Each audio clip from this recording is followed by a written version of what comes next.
Hey there, Fletcher from All Things Overlanding here, and today I'm going to be talking about my new 200-watt bifacial 16BB N-Type solar panel from BougeRV. And you may be wondering, what do all those numbers and letters mean? And I'm going to get into each of those pieces of information as we go through the video. So if you want to learn more about a great, much more efficient option for solar that also doesn't cost an arm and a leg, this thing's under 180 bucks, and there are coupon codes, which I will put in the description below, that make this thing really, really inexpensive to increase your input of solar power to keep your batteries charged if you're running a dual battery setup or some sort of a portable power bank. So again, today I'm going to walk you through this N-Type solar panel from BougeRV and give you all the information to see if it's a good choice for you and your solar setup. So if you want to learn more, stay tuned.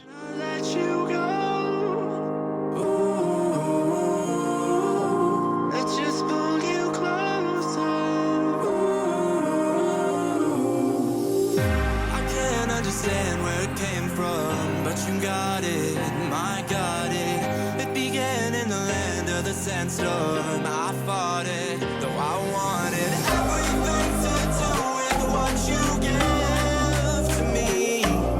Loosening my grip. All right, guys, so as you can see, this is the BougeRV 200-watt N-Type 16BB solar panel. Now, this thing is mounted to the top of my top oak rooftop tent, and it's been amazing. I've been running it for about a month now, and before this, I had two much larger 100-watt P-type solar panels.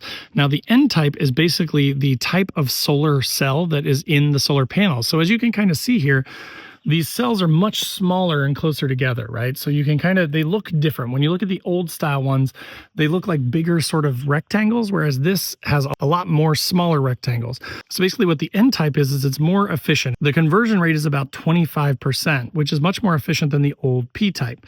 Now the 16BB is essentially the size of the solar cells. So again, this is why you see these much more layered sort of smaller rectangles instead of the old school bigger rectangles. It takes less surface area to collect more solar energy thanks to the N-Type technology and the size of the solar cells.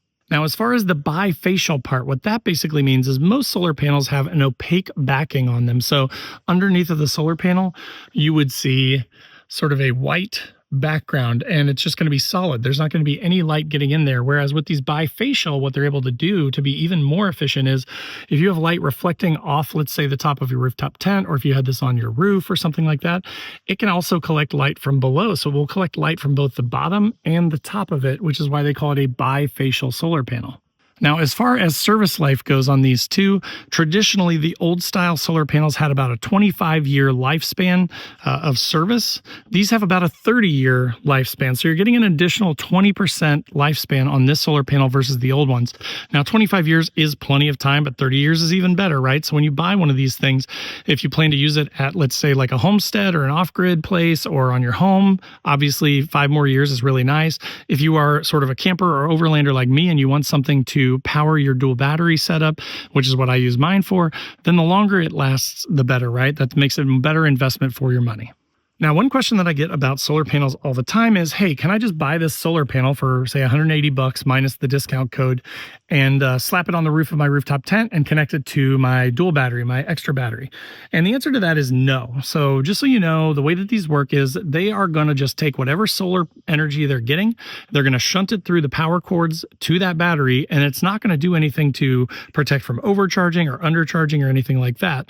So what you're going to want is some sort of a controller in between. Now, I'm using a Red Arc Red Vision system, which is a really pricey, really fancy unit. You don't necessarily have to have anything like that. Again, I will put in the description below a link to BougeRV's controllers. There are the old PMW style controllers that are a little bit less efficient, but very cost effective. And then there's the MPPT, which is a little bit smarter, newer technology type of controller, which also is going to work really, really well to ensure maximum optimization of the power coming from the solar panel to your battery. And it's also going to protect your battery to ensure maximum life for both your battery and your solar panel.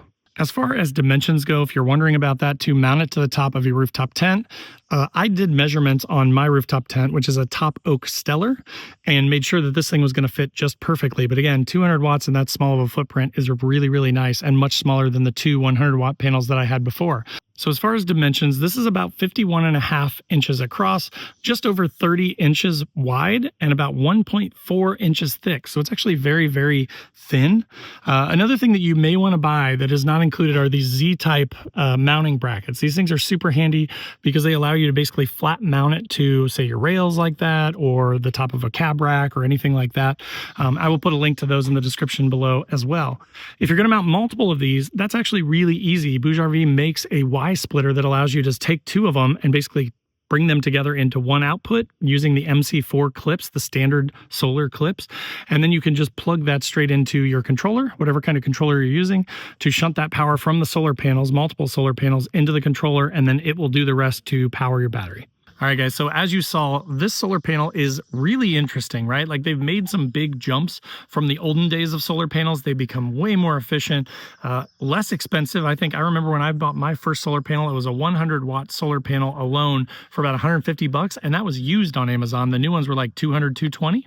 So now you can get, for under 180 bucks, you can get a 200-watt N-type that's more efficient, will capture more sunlight, will last longer than the old type of solar panels, and is just a much better deal to get you more solar input for about the same money as what an old 100-watt used to cost. So again, I hope that info is helpful for you. Of course, if you have any questions or anything, post up in the comments down below. I'm happy to answer them.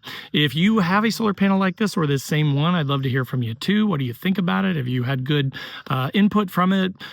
Any problems, any issues, any questions? Make sure to post those up below as well. As always, there will be links in the description below to all my social channels. So wherever you want to come hang out, Facebook, Instagram, YouTube, TikTok, I do a podcast every couple weeks as well. Definitely check those links out at the bottom. As I mentioned earlier, there is a link to this solar panel. I'll put a link to their Y splitter that I've used if you want to run multiple solar panels, and they've also got controllers that I will put links to as well. There's also a join button below this video, which is just a passive way to support the channel. It gets you early access to the videos and some other perks. But if you want a more involved way to be a part of all things overlanding, there's also a link to my Patreon page. This is a really, really cool group of guys and girls where we all kind of chat on Discord 24/7. We do a once-a-month Zoom call, and we are getting together in person once or twice a year to go on camping trips, which has been a blast. We actually kind of survived a tornado in Kentucky the last time and had to chop through a bunch of trees with chainsaws, and it turned out to be a pretty epic journey, and everybody had a lot of fun. And if you want to be a part of something like that, definitely consider joining the Patreon. Also below this video is a link to my website where I've got funny overlanding camping theme patches and stickers, things like I hate people so I camp, or F people, let's go overlanding. There's also all things overlanding stickers and patches down there. So again, if you want to pick something up, definitely check that link out. And then last but not least, there's a link to the Newbie Overlanders Facebook page, which is totally free to join, has a ton of awesome people in it, over 24,000 at the time I'm recording this. And we don't let people bully each other. So if you want to come to a place where you can ask questions, you can see other people's setups, you can learn about rigs and things like that, that would be a great place for you, and we'd love to have you. But again, I hope this video was helpful. If it was, click that like button. Make sure to click that subscribe button and the bell to be notified when new videos drop, because I do a couple videos every week. So that way you won't miss any of the future content. But again, thanks for watching. Hope you have a good one, and we'll see you next time.